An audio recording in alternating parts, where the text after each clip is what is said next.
இன்றே டவுன்லோட் செய்து உங்கள் ஃபேவரட் ஷோக்களை என்ஜாய் பண்ணுங்க. அம்மா லக்ஷ்மி, பத்திரமா போயிட்டு வாங்க. சரிங்க மாமா. லக்ஷ்மி, அவனை பத்திரமா பாத்துக்க. நீதான் அவனை பாத்துக்கணும். நான் பாத்துக்கிறேன் அத்தை. அண்ணா, என்ன போன் பாத்துட்டு இருக்கீங்க? ஹாப்பியா அண்ணியோட ஹனிமூன் போகிறத விட்டுட்டு வாங்க.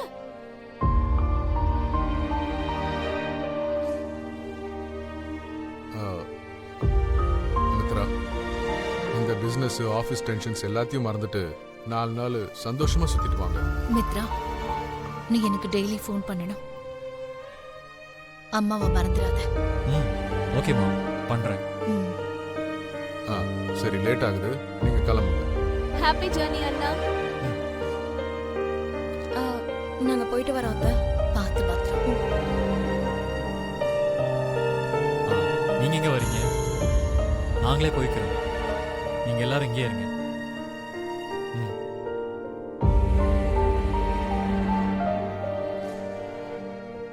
ஜாக்கிரதையா போயிட்டு வா. எக்ஸ்கியூஸ் மீ, நான் Mithranandan. Hi sir, welcome to Kodaikanal. நாங்க உங்களுக்காக தான் வெயிட் பண்ணிட்டு இருக்கோம். Rajesh. Yes ma'am. Sir room number 5க்கு கூட்டிட்டு போங்க. இந்தாங்க. வாங்க சார்.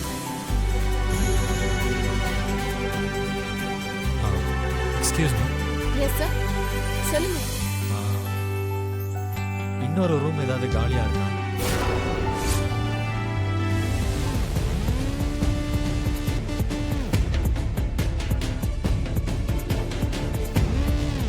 சாரி சார், ரூம்ஸ் எல்லாம் ஏற்கனவே புக் ஆயிடுச்சு.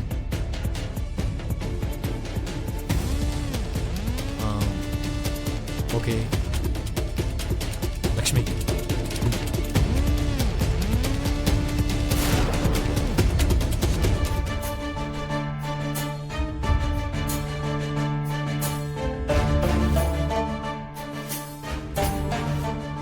என்ன லக்ஷ்மி அப்படி பாக்குற? இன்னொரு ரூம். அது வந்து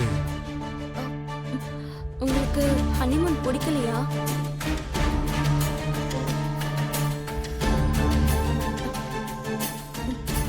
இல்ல உங்களுக்கு ஏன் கூட வர பிடிக்கலையா?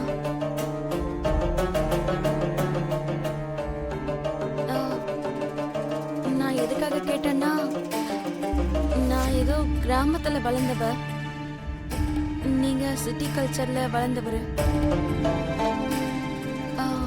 இந்த மாதிரி ஹனிமூன் பத்தி எல்லாம் எனக்கு பெருசா தெரியாதுல்ல, அதான். அப்படியெல்லாம் எதுவும் இல்லை லக்ஷ்மி. எனக்கு ராத்திரியில ஃபாரின் டெலிகேட்ஸோட நிறைய கால்ஸ் எல்லாம் வரும்.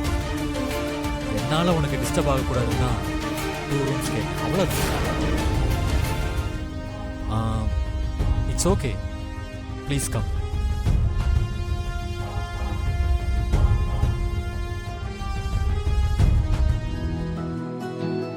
ரூம் பிடிச்சிருக்கா லக்ஷ்மி? மாம். Hello ma'am. ஏன்பா மித்ரா, ஹோட்டலுக்கு போய் சேர்ந்துட்டீங்களா? யா மாம், இப்பதான் ரீச் ஆனோம். ஓகே, அங்கெல்லாம் கம்ஃபர்டபுளா தானே இருக்கு? எதுவும் ப்ராப்ளம் இல்லைல்ல? எந்த ப்ராப்ளமும் இல்லை மாம். நான் பேசுறேன் கூட அரவிந்தா. ஹலோ மித்ரா. யா டேட். நல்லபடியா போய் ரீச் ஆயிட்டீங்கல்ல?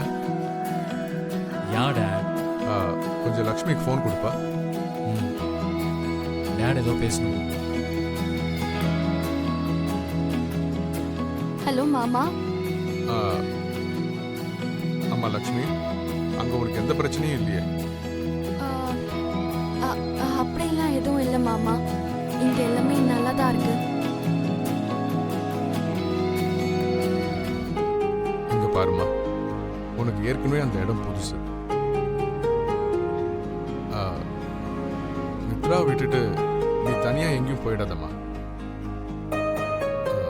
வீட்டுக்கு வர வரைக்கும் மித்ரா கூடயே இரு.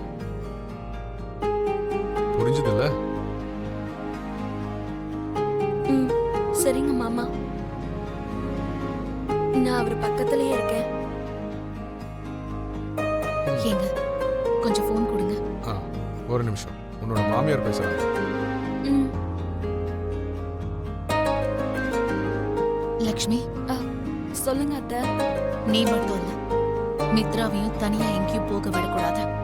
சொல்றது புரியுதா? ஆ சரிங்க அத்தை. மித்ராவை நான் என் கண்ணுக்குள்ள வச்சு பார்த்துப்பேன். Good. கொஞ்சம் அவன்கிட்ட ஃபோன் கொடு. ம் அத்தை பேசணுமா? ஏமா நான் உன் மேல ரொம்ப கோவமா இருக்கேன். கோவமா இருக்கியா? எதுக்கு? எதுக்குன்னு உனக்கு தெரியாதா? எனக்கு எப்படி தெரியும் ஜானு? அங்க என்ன ஆச்சு? அங்க ஒன்றும் பிரச்சனை இல்லையே. எனக்கு இங்க பிடிக்கல. எனக்கு இங்க சுத்தமா பிடிக்கல. என்ன ஆச்சு ஜானு? சித்தி ஏதாவது மனசு நோகுற மாதிரி பேசிட்டாங்களா? எங்க மனசு நோக்குற மாதிரி பண்ணது சித்தி இல்ல, நீதான். நானா? ஆமாக்கா, நீதான். கல்யாணத்துல ஷாலினி அக்கா அவ்வளவு பண்ணிருக்கா. நீ ஏன் என்கிட்ட எதுவும் சொல்லல? ரிசப்ஷன்ல அந்த புடவைய கிழிச்சது ஷாலினி தானே உனக்கு நல்லா தெரியும். அப்படி எதுவும் சைலண்டா இருந்திருக்க. ஏன் நீ அவளை பத்தி யார்கிட்டயும் எதையுமே சொல்லல? நம்ம மானம் போயிடும்னுதான். அக்கா, ஆமா ஜானு. ஷாலினி அப்படி பண்ணான்னு 4 பேருக்கு தெரிஞ்சா எல்லார் முன்னாடியும் அவமானம் மட்டும் போகாது, எல்லாரோடதும் தான். நம்மள பார்த்து பார்த்து வளர்த்த தாத்தா மரியாதையும் போயிடும். ஷாலினி நம்ம சித்தி பொண்ணு. சித்தி வயித்துல நம்ம பிறக்கலனாலும் அவங்களும் நமக்கு அம்மா மாதிரி தானே. நம்ம தங்கச்சி மரியாதையை நம்மளே கேவலப்படுத்தினா நல்லா இருக்குமா? அதான் நான் சொல்லல. நீ இப்படி எல்லாரையும் சொந்த சொந்தம் நினைக்கிறதுனாலதான் சித்தி நம்ம தலைமையில ஏறி நிக்கிறாங்க.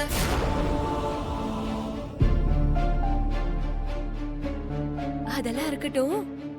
மாமாவும் நீயும் ஹனிமூன் டேட் ஸ்டார்ட் பண்ணிட்டீங்களா? எப்படி இருக்கு? ஆ, ஆ, ஜானு, நானி ஹெல்த் இப்ப எப்படி இருக்கு? ஐயோ, என்ன கண்ணி மாமாவை பக்கத்துல வச்சுக்கிட்டு நானிய பத்தி விசாரிச்சுட்டு இருக்க? அவனை பாத்துக்கத நான் இருக்கேன்ல. நீ மாமாவை நல்லா பாத்துக்கோ. ஹனிமூன் முடிஞ்சு வீட்டுக்கு வருவீங்கல்ல, அங்க என்ன நடந்துச்சு, எப்படி எல்லாம் என்ஜாய் பண்ணீங்கன்னு, மாமா என்னெல்லாம் குறும்பு வேலை பண்ணாருன்னு எல்லாத்தையும் என்கிட்ட சொல்லணும், சரியா?